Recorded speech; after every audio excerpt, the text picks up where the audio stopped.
이번에는 유사양식 신뢰도와 이분 신뢰도에 관해서 설명을 드리도록 하겠습니다. 유사양식 신뢰도와 이분 신뢰도는 상당히 쉽습니다. 그래서 여러분들이 편하게 듣기만 하시면 될 것 같습니다. 그럼 먼저 유사양식 신뢰도에 관해서 말씀을 드리도록 하겠습니다. 유사양식 신뢰도는 동일한 측정 도구를 내용은 다르지만 방식은 같은 두 가지 형태로 만들어서 동일한 대상자에게 동시에 적용하여서 얻은 신뢰도를 말합니다. 즉 동일한 측정 도구를 유사한 두 가지 양식으로 만들어 가지고 그 두 양식 사이의 관계를 보는 것이 바로 유사양식 신뢰도라고 볼 수가 있겠습니다. 제가 한번 조사론 시험 가지고 예를 들어보도록 하겠습니다. 제가 여러분들의 이제 조사론에 대한 지식을 파악하기 위해서 시험을 봅니다. 그럼 이 경우에 유사양식 신뢰도를 측정하기 위해서는 두 가지의 그 이제 두 가지의 시험지를 만드는 것입니다. 그래서 시험지를 만드는데 이렇게 이제 A형 시험지를 하나 만들고 그리고 또 B형 시험지를 또 만듭니다. 그렇게 한 다음에 문제를 쫙 냅니다. 그래서 A형 그 문제지에 대해서 시험지에 대해서 문제를 쫙 내고 그리고 B형 시험지에 대해서도 문제를 쫙 냅니다. 그런데 이 경우에 A형 그 시험 문제에 포함된 문제하고 B형 시험 문제에 포함된 문제하고는 절대로 중복이 되면 안 됩니다. 즉 A형에 포함된 그 문제들하고 B형에 포함된 문제들은 중복이 되지 않고 서로 내용이 달라야 된다는 것입니다.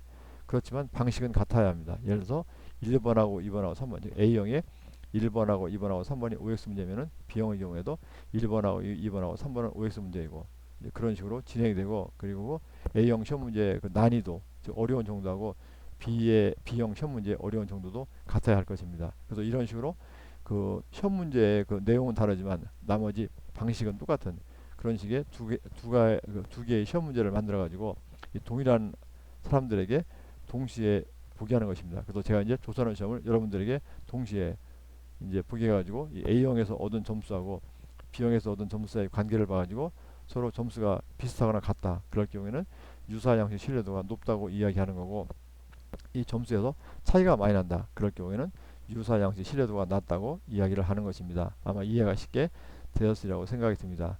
그래서 아까 말씀드린 대로 유사양식 신뢰도를 얻기 위한 그 방법을 갖다가 유사양식법이라고 즉 이렇게 이제 좀 전에 만들어둔 거 동일한 측정 도구를 내용은 다르지만 방식 같은 두 개의 형태로 만들어서 동일한 대상자에게 동시에 적용하는 방법을 갖다가 유사양식법이라고 하는데 이 유사양식법의 경우에 또 다른 말로 부르는 경우가 많습니다. 그래서 여러분들이 그것도 좀 기억을 해 두시라고 당부의 말씀을 드리고 싶습니다. 그래서 유사양식법 대신에 화면에 있는 것처럼 대안법 또는 평행양식법 또는 동형검사법 이런 식으로 부르는 경우도 많습니다. 그래서 여러분들이 이것도 더불어 기억을 해 두시라고 부탁을 드리고 싶습니다. 왜 그러냐면 이 복수사 시험에서 문제가 출제될 경우에는 유사양식법이라는 표현 대신에 뭐 평행양식법이니 동형검사법 이런 식으로도 시험 문제가 출제가 될 수가 있기 때문에 혹시 여러분들이 잘못하면 헷갈려 가지고 이죠 엉뚱한 답을 찍을 수가 있기 때문에 이 유사양식법을 대안법, 평행양식법, 동형검사법이라고도 부른다. 그것도 더불어 살짝 기억을 해두시면 감사하겠습니다. 그러면은 유사양식 신뢰도, 즉 유사양식법을 사용해서 구하는 신뢰도는 어떤 문제점이 있느냐? 아마 눈치가 빠른 사람은 금방 캐치를 했을 것입니다. 이거는 뭐냐면 이렇게 진짜로 동등한 두 가지 형태의 측정 도구를 구성하는 것이 어렵다는 것입니다.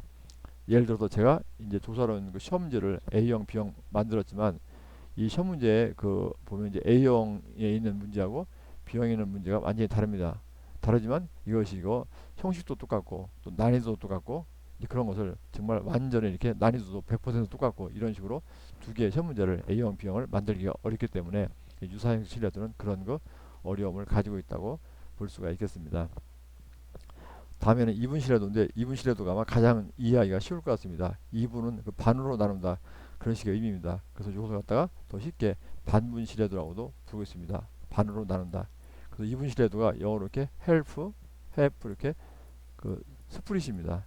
그래서 이것이 half라는 것이 뭐냐면 이제 그 반 2분의 1이고 스프릿이 나눠진 떨어진 그런 의미이기 때문에 반으로 나눈다 그런 식의 의미를 그대로 담고 있습니다. 그래서 이분 신뢰도는 반분 신뢰도라고도 부르는데 이것은 측정 도구를 길이가 같은 두 가지 반쪽으로 나눠서 얻어진 신뢰도입니다. 예를 들어서 제가 이제 처음에 우선은 이제 시험 문제를 열 문제를 냅니다. 열 문제를 쫙 낸 다음에 나중에 이제 이걸 가지고서 반으로 쪼개는 것입니다. 그래서 이 경우에 시험 문제가 1번서부터 10번까지 있으면은 두 개로 쪼개는데 이 쪼개는 것은 여러분들 마음입니다. 하나는 짝수 문제, 그리고 하나는 홀수 문제. 이렇게 해서 이 짝수 문제를 A형이라고 부르고 홀수 문제를 B형이라고 부를 경우에 이렇게 해가지고 동일한 사람에게 또 실시를 하는 것입니다. 동시에 동일한 대상자에게 동시에 실시를 해가지고 그래서 이 A형에서 얻어진 점수하고 B형에서 얻어진 점수를 봐가지고 그 점수 차이에 그 점수가 성적이 비슷하다 그러면은 이분 신뢰도가 높다고 보는 것이고 성적에서 차이가 많이 난다 그럴 경우에는 이분 신뢰도가 낮다고 이제 이야기를 하는 것입니다. 그래서 이 경우에는 제가 이제 원래 10문제를 냈다고 치면은 이 A형에 5문제, B형에 5문제가 있겠죠. 또는 여러분들이 이제 예를 들어 가지고 A형하고 B형을 이렇게 이제 짝수 홀수로 구분하지 않고 1번서부터 5번까지를 A형으로 빼내고 그리고 B형은 여기서 6번서부터 10번까지를 빼내고 그래서 여러분들이 반으로 나눈 것은 여러분들이 마음대로 할 수가 있습니다. 그렇지만 일반적으로 하나는 짝수, 하나는 홀수 이런 식으로 하는 경우가 많습니다.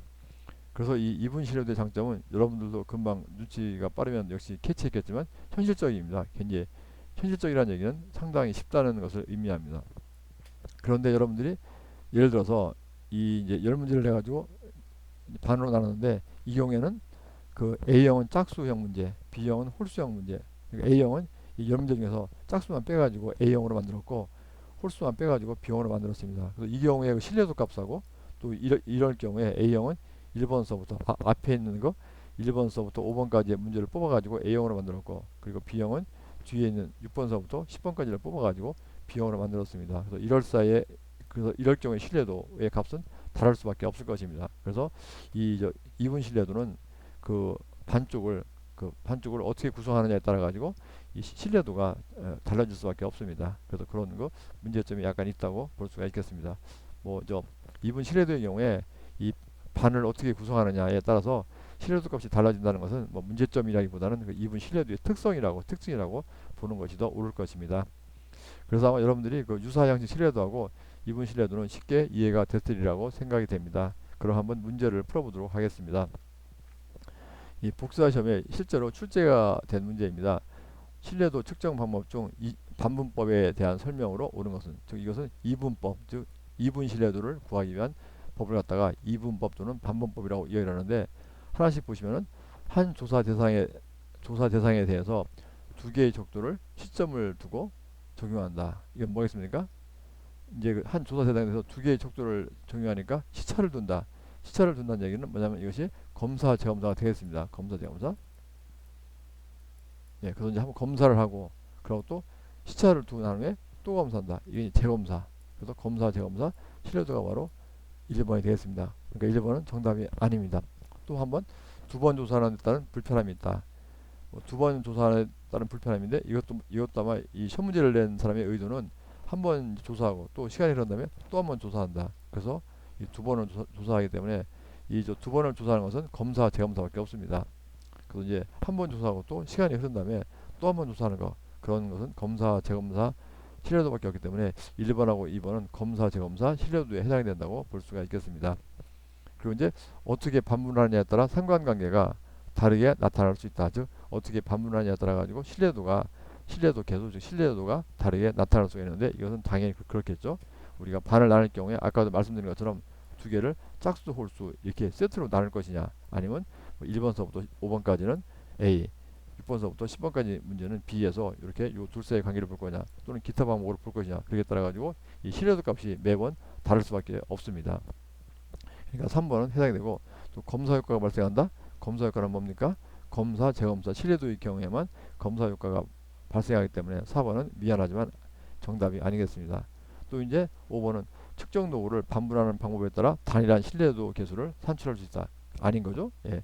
측정 도구를 이렇게 좀 전에 설명드린 이것이 되겠습니다. 이것을 어떻게 반으로 나누냐에 따라 가지고 신뢰도 계수가 즉 상관계수가 달라질 수밖에 없기 때문에 이 5번은 말이 안 되는 것입니다. 그래서 정답은 3번이 되겠습니다. 뭐 쉽게 이해가 되셨는지 모르겠습니다. 그럼 또 잠깐 쉬었다가 또 마지막 신뢰도 형태인 내적 일관성 신뢰도에 대해서 노가리를 풀어보도록 하겠습니다. 예, 수고하셨습니다. 잠깐 또 쉬겠습니다.